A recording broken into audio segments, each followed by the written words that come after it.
Each and every Monday is $9 Monday at wagertalk.com, and all daily picks packages are priced at only $9, including 5% best bets, normally priced at $35.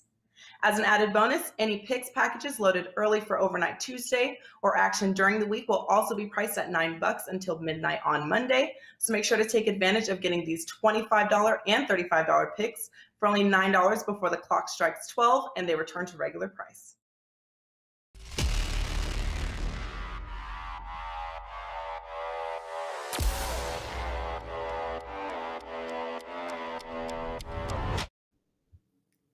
Welcome to the NBA Triple Double Show powered by SportsMemo. I'm your host, Ronald Cabang, also known as Ucapper on SportsMemo.com, at Ucapper Sports on Twitter. I'll be joined by Moneyline Matt and Jeff Michaels to break down 3 games from today's NBA slate. But before we get into those games, I do want to talk about a big promo we got going on over at SportsMemo.com, the March Madness Bonanza Special. We got a lot of college basketball left, guys. You can get the remainder of the college basketball season from your favorite cappers for just $149 each through the national championship. There is no coupon needed for this deal. Once again, that is $149 for the remainder of the college basketball season. Again, that includes all the tournaments through to the national championship game. Head over to sportsmemo.com to make sure you check the site on a daily basis to see what else we got going on over there. We got the free live odds pages. We got plenty of cappers who provide free picks and analysis on a daily basis as well. Also, before you head over there, make sure you hit the like and subscribe button before you leave YouTube here. It only takes a couple clicks, and it does help our show grow tremendously. With that said, let's get Matt and Jeff up here with me. Guys, we have 3 pretty good games today to talk about. I always want to start the show transparent. Monday I went 0-1. Yesterday I got a win. Yesterday, the last 2 on Sunday and Monday, guys, I had 2 unders, and both of those went into overtime. They would have been under if it stayed in regulation. That's kind of the week that I had last week. But yesterday, got 1 play going for the clients. Took some personal ones. Ended up going 4-0. I didn't want to, just because of the run that I was going in, I didn't want to give out too much, but I gave out 1 that was my best bet, and that did hit. So hopefully we're going in the right direction to start off this week here.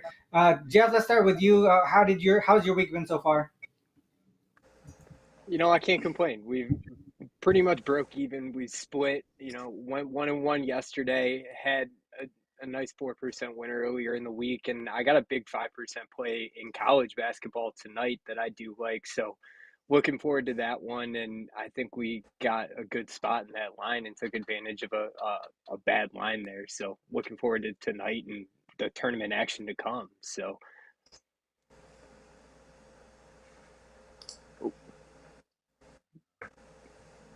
Matt, how's your week going so far? Yeah, can't really complain either. It's been kind of an average week. On Monday I went 2-3. We were down 3 units. Yesterday I went 3-2, and we were up 3.5 units. So up around 0.5 units on the week. Looking to grow that a little bit this Wednesday. Some good spots. I already got 4 plays loaded. Also, every Monday I've been doing the 10-day challenge, where you essentially put an even money play out on your page, and if you hit 10 days in a row, you grow it all the way to 10K. And we've hit Monday, we've hit Tuesday. I have it loaded already on my page this Wednesday. Again, this is an even money play. And one thing that I want to mention, what I've been doing as of late is I've been getting a lot of my plays loaded around 1 a.m., 2 a.m. So right when you wake up, I have a package ready to roll. And another thing that I want to add is every single day I've done that, I've had some serious closing line value. And that doesn't always mean wins, but as of late, it has helped tremendously. Yesterday, I got Anthony Edwards, 25.5. He closed at 27.5. I got Shai Gilgeous-Alexander at 30.5. He closed at 31.5, 32.5. So depending on the books, of course, but it pays to get those plays early. So I just wanted to mention that as well before starting the show. That's a good point there as far as putting your plays up the night before and getting that closing line value. Like you said, it doesn't always automatically mean that you're going to win, but it always gives you the best chance to win. So that's a good point there. Let's get into the games today. The first one up, the Thunder and the Suns here. Just when we thought the Thunder were tanking, guys, they pull off 3 straight wins. This is the first of a 3-game road trip after a 6-game homestand. This is also the second leg of back-to-back games after they beat the Warriors outright yesterday. The Suns are also on a 3-game winning streak coming off that win against the Mavs on Sunday. This is the first of a 2-game homestand for them following 4 straight road games. So that's a tough travel spot there. I believe this is KD's first game at home as well in a Suns jersey. So that might be an important thing to think about as well. From an injury standpoint, SGA, Poku, and Jalen Williams are all out for the Thunder. The Suns, they're nearing full health. Only Landry Shamet is the only guy that I see on their injury report listed as out. From a matchup perspective, the Suns won the first matchup this season, 124-115 as 9-point favorites at home. SGA didn't play that game either. The Phoenix Suns did have a full squad, but their squad does look a little bit different this time around here. Jeff, let's start with you. What do you think about this game here? Are you looking towards the Sun, or do you think the Thunder can take care of business without SGA? Yeah, you said it. This Suns team looks a little bit different this time around. I think that's definitely a big factor coming into this one.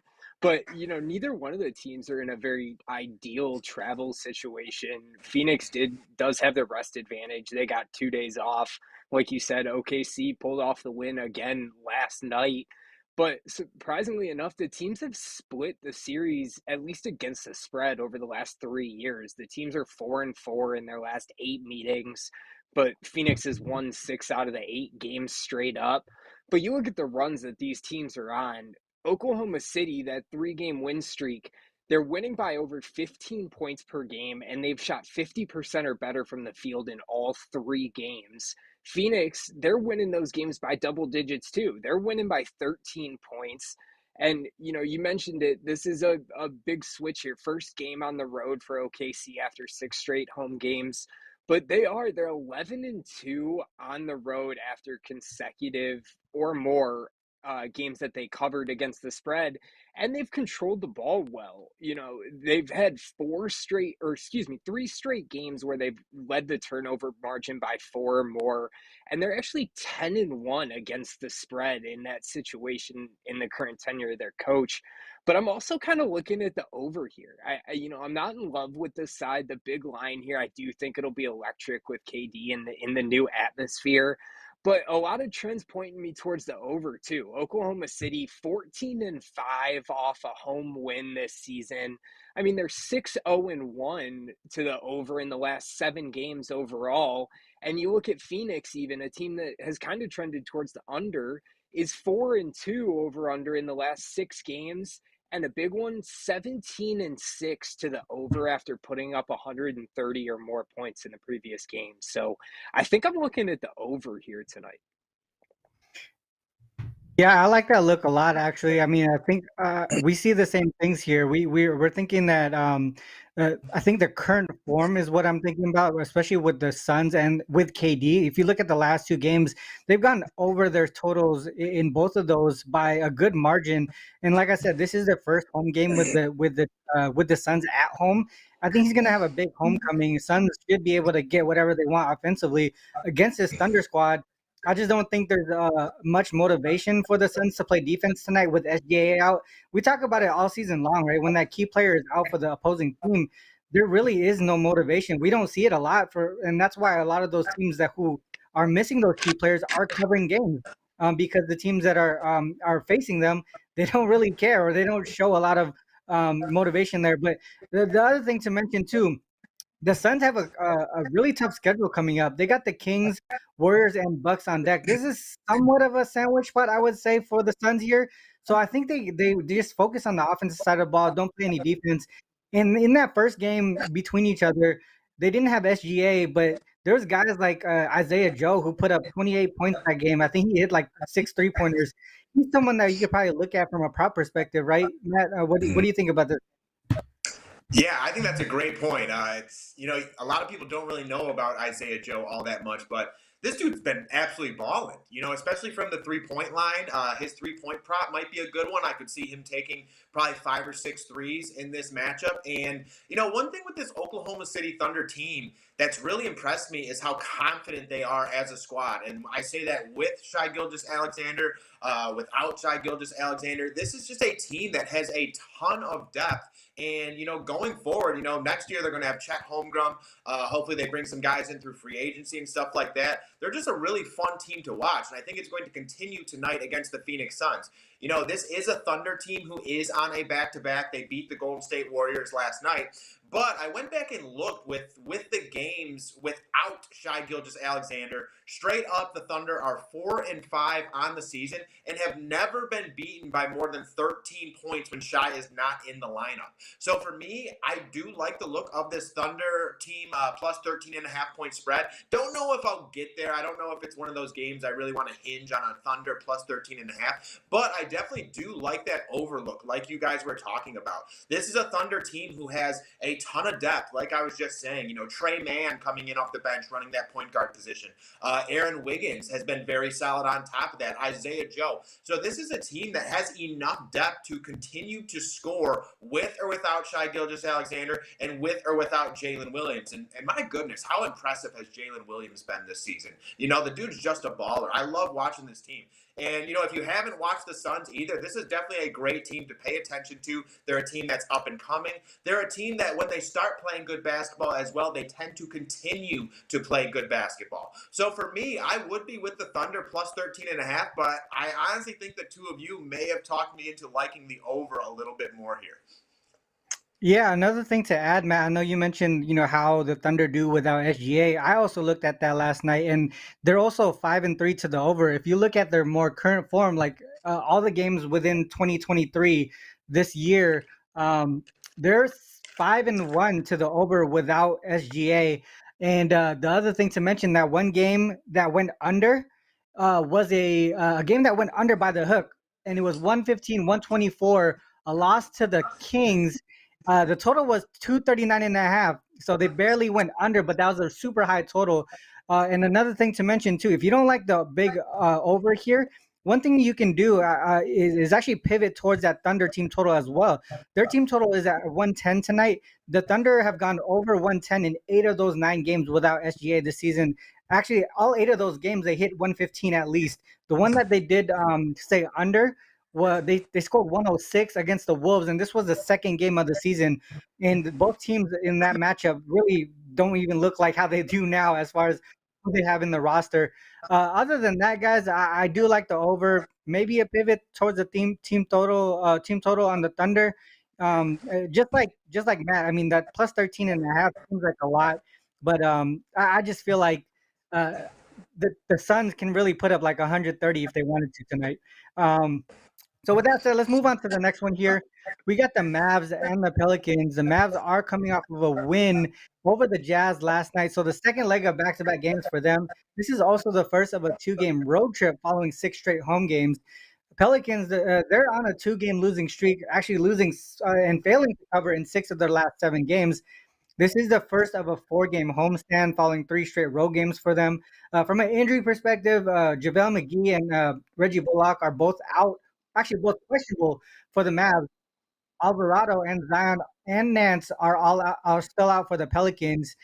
This is their 4th matchup this season. The Mavs are up 2-1 with all the home teams winning so far. Tonight, they're in where are they playing? They're playing in New Orleans, I believe, right? So, are we thinking that the home team takes care of business tonight, Matt? What are your thoughts? Yeah, I personally do. I actually like the look of the New Orleans Pelicans in this spot, and I know they haven't been playing good basketball. They're 1-6 over their last 7 straight up. Like you said, have only covered once in those 7 games as well. But I'm looking at the Dallas Mavericks here, and they're on a back-to-back. They just beat the Utah Jazz. It was a long, full-effort game on top of that, where they needed everything from Kyrie and Luka Doncic on top of that. And now, that's a tough travel spot. You play at home in Utah, a late game, a game where, again, they had to run their starters the entire match. And now they're heading straight out to New Orleans to face off against a Pelicans team who's looking to get right at home. And typically when it's their first game at home, Ron, you and I talk about this all the time. When it's the first game at home, we tend to fade that home team and wait for the second game. But this is one of those spots for me where I just think this Pelicans team needs this game so bad that they're going to come to play. And, last game against the Sacramento Kings, I watched Brandon Ingram, and he was aggressive in terms of driving, but once he got to the paint, he just kept dishing it out, dishing it out, dishing it out. And, his teammates were just missing everything. There's no way around it. In this matchup, I don't think he's going to be dishing. I think Brandon Ingram is going to be very aggressive here. He needs 20 to 25 shots. He needs to be that guy for the Pelicans to win in this spot. And in all honesty, I think this Pelicans team does match up well against the Dallas Mavericks. You have long, lengthy defenders like Herb Jones, who I wouldn't be surprised if he matches up with Luka. He switches on to Kyrie a little bit. Trey Murphy III, he's also a solid defender on top of that, a good outside shooter, and someone who plays much better at home. So because of that, again, I think that this Pelicans team will match up very well. This is also a Pelicans team that is 20-11 straight up at home this season, playing far better at home, while the Dallas Mavericks are 12-19 straight up on the road. And I'm very understanding to the fact that both of these teams are very inconsistent on the offensive end, inconsistent in terms of wins and losses. But when you look at this Dallas Mavericks team and you look at their defensive efficiency rating, a lot of that came with Dorian Finney-Smith. Dorian Finney-Smith is now in Brooklyn, and they don't have that guy who can really match up with Brandon Ingram all that well. So I think Brandon Ingram is actually the key in this matchup, and I think he's going to exploit the Dallas Mavericks to the point where this New Orleans Pelicans team not only covers the spread, but wins this game outright. So I'm with the Pelicans in this spot. I like that look, especially the Brandon Ingram look. He's actually going to be one of the guys that I focus in on when it comes to the best bet section. I'll talk about it later and break that down a little bit more. But you brought up a lot of great points there as far as that goes. For me, it looks like if I'm just looking at recent form, the last 5 games specifically, both these teams are really struggling on the defensive side of the ball. Dallas 24th in the league in defensive rating, Pelicans 20th in defensive rating. Other than that, it's sort of like a tale of two opposites here. Mavs 8th in the league in pace of play, while the Pelicans are 23rd. Mavs 9th in offensive rating, Pelicans 26th. I personally think this one does go over due to the lack of defense on both sides of the ball, but I just don't know if I'm super confident enough to put my money on it. On one side, the Mavs have allowed opponents to go over their team total in 8 of the last 9 games, but the Pelicans, they've gone under their team total in 9 of their last 10 games. This is something that it's kind of funky here. Like, I do get your take on the Pelican side here, but maybe the Mavs offense might be just too much here, and they be the drivers for the over. But to me, like I said, as much as I want to take the over here, I just don't know if the Pelicans will be able to do their part to get it over. But for the most part, whatever they get done today, it's gonna have to run through BI. So that's a good point by you, Matt. Jeff, what are your thoughts on this one? Are you looking at a side or maybe the total, maybe a prop? Yeah, I was actually taking a look at BI too. I thought that was the way that, if the Pelicans have any chance at this game, that's the way that they have to attack. But if I recall, one of the most recent shows actually I did on here, we were talking about this Mavericks team, and it was one of the early games that they had Kyrie. And, I just can't back this Dallas team really until I see them prove, what they can do. We all know what they're capable of. And the fact that now technically they're the highest scoring duo in the league. Granted, they've only played how many games together outside of Jason Tatum and KD. Brown. But Sorry. now it's definitely a switched up situation. But Dallas has only covered 2 out of their last 9 games, and you guys said it. They come in with no rest, and the only thing that they've really done consistently, Ron, to your point, is played bad defense recently. 8 of their last 10 opponents have shot 51% or better from the field. So well over 50% they're giving up from the field in these games, and they have the edge against this New Orleans team in the last couple of years. They're 7-3 against the spread, but the teams are actually just 2-2 straight up and against the spread in New Orleans. So pretty even matchup there. I think that you guys said it. There's more to play for here for New Orleans tonight. I think BI has the matchup here that he can take advantage of.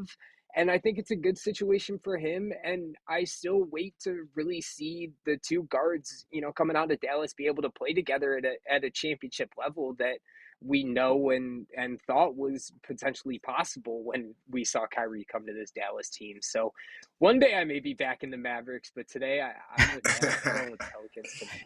Yeah, I feel like the Mavs have been one of the worst ATS teams all season long, regardless of the situation that they're in. So, yeah, it's really tough to back them. But at some point, like you said, we're gonna back the Mavs here. They're gonna eventually turn things around from a spread perspective. But just right now, it doesn't seem like it's the time.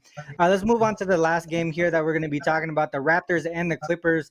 Raptors coming off of a loss to the Nuggets on Monday. This is the fourth game of a 5-game road trip. So they've been traveling quite a bit here. Clippers are coming off of a win over the Grizzlies, but obviously the Grizzlies have been shorthanded for a bit. This is the second of a 4-game homestand. From an injury perspective, nothing of significance on the Raptors side. They've become one of the more healthier teams in the league.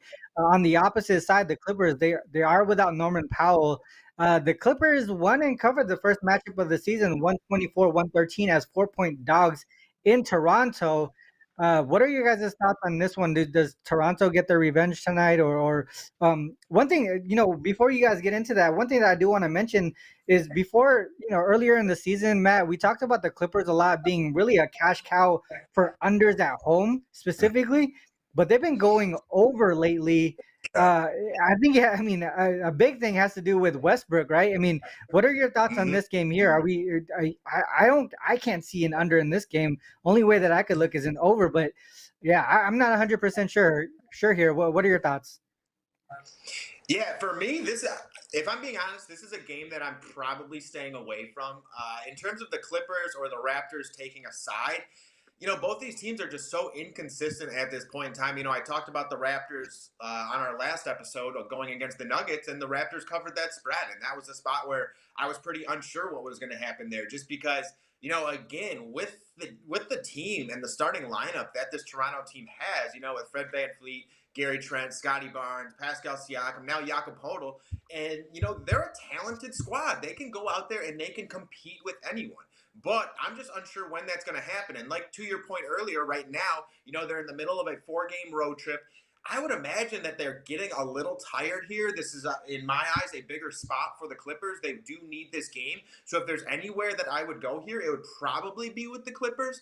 But on top of that, again, to your point with the over-under being at 230, I actually think I would go with the under here just because of the fact that, this Toronto team, 4-game road trip right now, they're pretty far from home. Toronto's a long distance from LA, not sleeping in their own bed. They just played good against this Denver team. And again, going back into the consistency issues of this Raptors team, I don't know if I can count on them to have 2 good games in a row or 3 good games in a row. I'm unsure what they did against Washington. Yeah, they're coming off a win against Washington. Then they lost to Denver. Now they're against the Clippers. So they've been playing okay basketball. And again, it's pretty rare for this Raptors team to actually have 3 good games in a row. But for me, this is a game that I'm not going to have an official play on. I really doubt it. Maybe I'll run a same-game parlay or something along that tonight.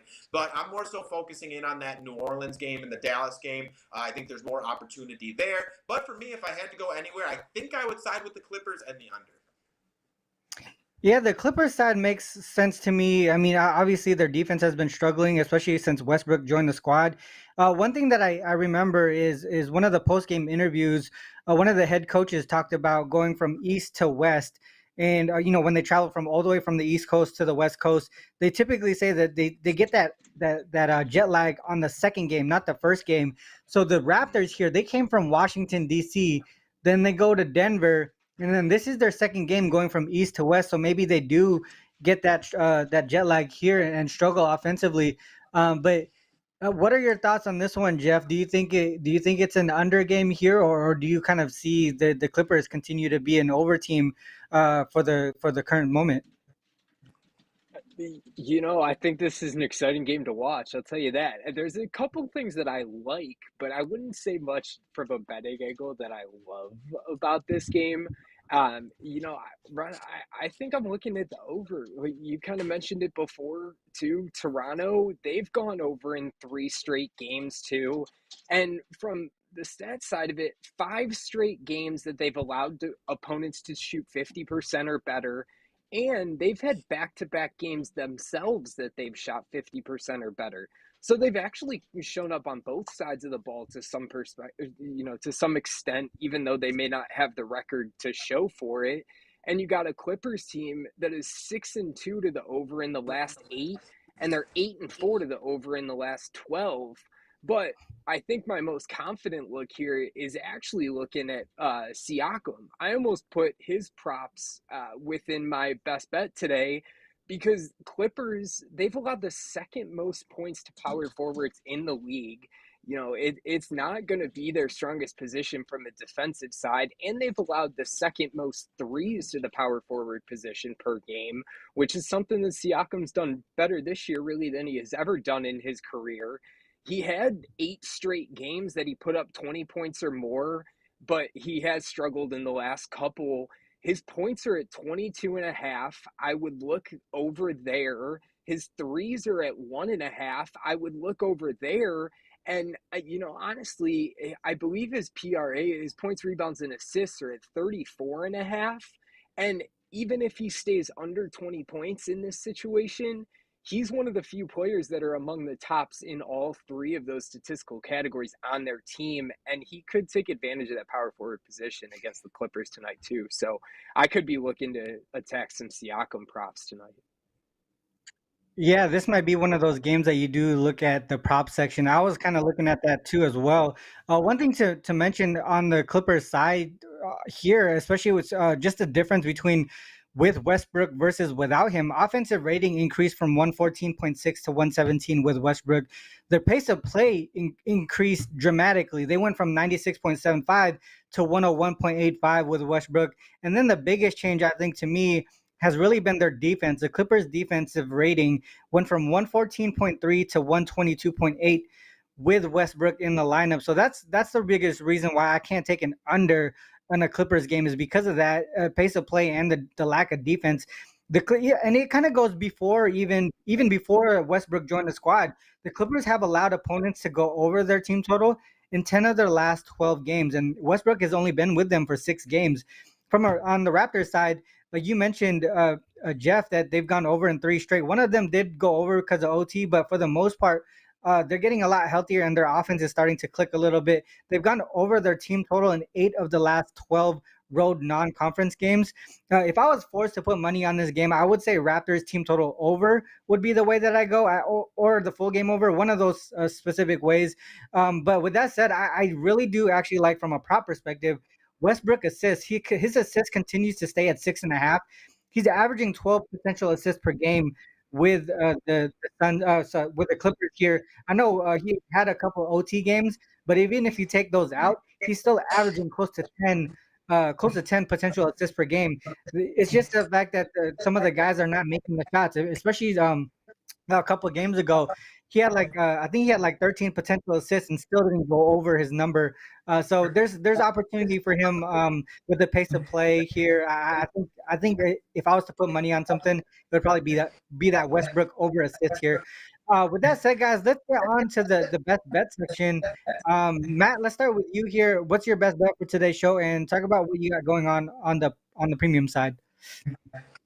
Yeah, like I was saying, guys, I've been getting my packages up around 2 a.m. So when you wake up in the morning, if you want to grab something, it's already there, ready to roll. And you have a better advantage in terms of the lines. I've been getting some really good closing line value on top of that. I have 4 plays loaded right now. And today, it was kind of funny because both of my best bets have been, and the last 2 I've actually missed. It's been Trae Young and Brandon Ingram. And once again, the 2 players that I absolutely love today are Trae Young and Brandon Ingram. So today, however, I found so many trends attached with Trae Young and this Washington Wizards team. So the best bet for today is Trae Young over 25.5 points. And for Trae Young and the Atlanta Hawks, they're traveling on the road to face off against the Washington Wizards. The Atlanta Hawks are coming off 2 straight losses against the Miami Heat. In the latest one, Trae Young shot 9 for 17 and had 25 points. And that game actually marks 3 games in a row where Trae Young has not broken the 30-point mark. And on the season, only twice has Trae Young gone more than 3 games where he has not broken the 30-point mark, and that was 4 games in a row and 5 games in a row. So typically, Trae Young does not go more than 3 games hitting that 30-point mark. He's at 25.5 tonight. So once again, I think it's a very good spot. And the Washington Wizards actually might be Trae Young's favorite team to face throughout the entire league, and the stats actually back that up. Because right now, the Washington Wizards are 20th in terms of adjusted defense throughout the entire league. They have Kristaps Porzingis at the center position and are generally very soft in the middle. So you guys have heard me talk about that high pick and roll with Trae Young. He loves to use that float game. He's actually been hitting some of his threes as of late, too. Earlier in the season, he wasn't taking that many threes, was missing them a lot on top of that. So now I think he's starting to get in a little bit more of a groove. And Trae Young is also one of the best throughout the league in terms of drawing fouls, okay?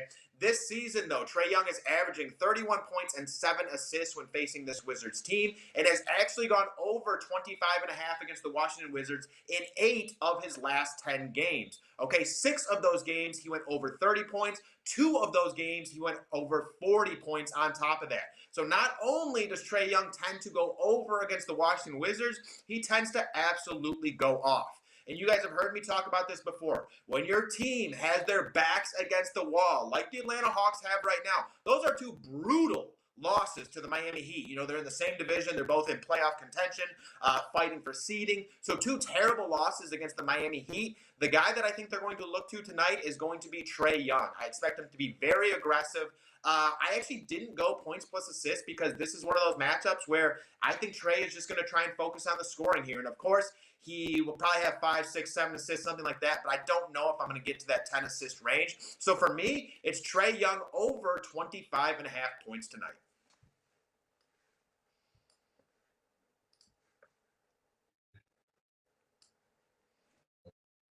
Yeah, I think one thing that I like about that play a lot is like what you mentioned, how he plays against his Wizards team historically. It seems like that's it. Seems I don't. Sometimes I don't get what the motivation is with one player with a specific team, but sometimes it's something that you just go back to the well with. So that's a good look there.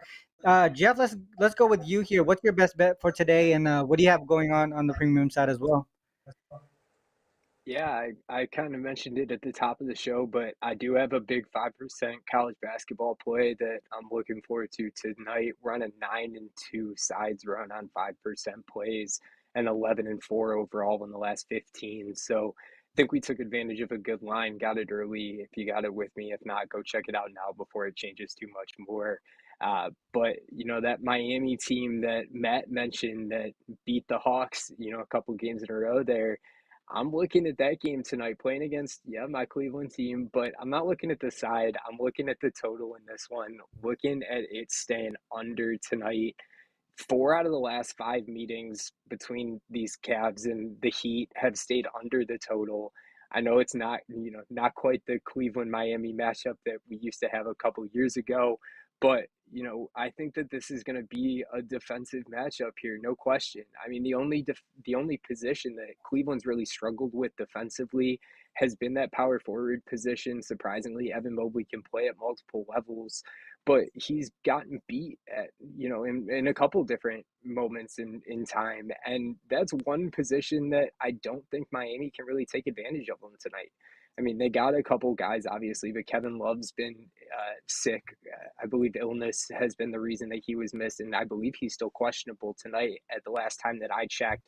But Cleveland's really trended under, especially in revenge situations. They lost the last one. They lost the last one at home. And since Bickerstaff took over, Cleveland's 37-19 to the under, revenging a home loss. They're 41-19 to the under, playing on the road, revenging a loss in general. And this is only the 3rd game that Miami's been a home dog this season. They're 0-2 over under, so 2 both of those games trended to the under. And in a total that's this low, I believe it's still at 215. Miami's 1-7 over under in their last 8 with a total of 215 or lower, and Cleveland's 1-5. So they're both these teams are trending to the under, even with the low total, especially with Cleveland looking at the revenge angle here tonight. So I like this one staying under that 215. Yeah, I actually like that look a lot there. I like, seeing that total last night open at 212, I believe, or 212 and a half, and it went up to 215. I don't really agree with that total moving up there. I like your look on this under. It makes a lot of sense to me here. For my best bet for today, I talked about a little bit earlier. Brandon Ingram here is the way that I'm going to be going for the best bet, over 35 and a half PRA. He's gone over this number in 9 of his last 12 games. The Mavs are the 4th best PRA matchup versus forwards this season. BI played in only one of the 3 games that they faced each other so far this season. In that game, he went for 26, 9, and 7, well above the 35 and a half mark we see today. He has the ability to hit 30 plus points today, especially with how McCollum has been struggling here. And there was news, McCollum has been playing with an injury, and I feel like I think he mentioned that he's going to play through the rest of the season with that injury, and it's on his hand. And that's something that's going to help him. That's going to have him struggling offensively for the remainder of the season. So they're really going to have to rely on Brandon Ingram to score until Zion comes back, whenever that happens. The other thing to mention, the reason why I picked a PRA, because he's actually averaging 12.1 potential assists per game, also over 7 rebound chances per game. So he has a lot of opportunities in this high-paced matchup to grab extra stats, just in case he doesn't get over that the points mark on his own. But I really do think he can probably hit 30 plus today, just points alone. So we're just adding an extra few assists and rebounds to that. I think 35 and a half is a good number here for Brandon Ingram. On the premium side, I only have one play up. It is on a total. I think one thing that I'm going to be adding is this PRA to the premium side, and I think I'm going to have 2 more plays to add by the end of the day. 2 things. I just waiting on some injury report status stuff.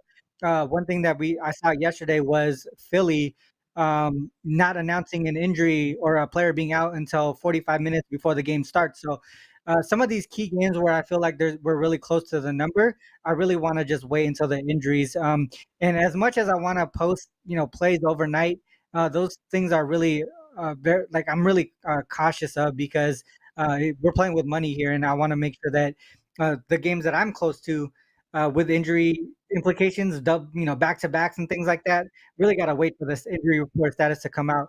Other than that, guys, I think we broke down the 3 games that we talked about pretty well. Matt, any last words before we cut out here? I know you're on the third day of your 10K 10K challenge or whatever challenge. it's called. Yeah. Yeah, so that's a free play over on my Sports Memo page. I've been giving that out every single day. We're gonna start that every single Monday, go as long as we can. If we make it 10 days, we're just gonna keep rolling. If we lose, it'll start back up the next Monday. So trying to just continue to double up every day there. And, one thing I wanted to comment on was, once again, Brandon Ingram. I love that play, Ron. And, with the Dallas Mavericks, this is a totally different team without Dorian Finney-Smith. They can't guard that small forward / power forward position very well at this point in time. And they're actually, I believe, 3rd or 4th worst in terms of rebounds given up to the small forward position on top of that. So I think this is a great look for Brandon Ingram. I'm totally with you there, Ron.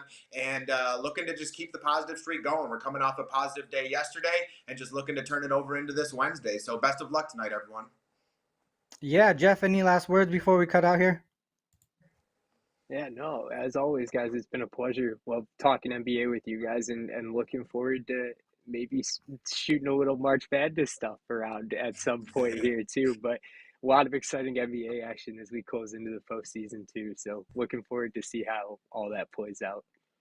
I love it. Once again, head over to sportsmemo.com. You can find myself, Matt, and Jeff Michaels over there. Check out the amazing deals we got going on a daily basis, the promos we got going on. Utilize the amazing live odds page, and also the free picks and analysis that we cappers give out on not only just NBA, but other sports as well. Also, make sure you hit the like and subscribe button before you go as well. With that said, our next show on Friday. I believe we have Tony Finn from Wager Talk, if I'm not mistaken. We're starting to integrate some of the Wager Talk folks over to the show, and I'm really excited about that. And that's going to be same time, 10 a.m. Pacific Standard, over on the same channel here. Till then, good luck with all your action. Peace. Each and every Monday is $9 Monday at wagertalk.com, and all daily picks packages are priced at only $9, including 5% best bets, normally priced at $35. As an added bonus, any picks packages loaded early for Overnight Tuesday or action during the week will also be priced at $9 until midnight on Monday. So make sure to take advantage of getting these $25 and $35 picks for only $9 before the clock strikes 12 and they return to regular price.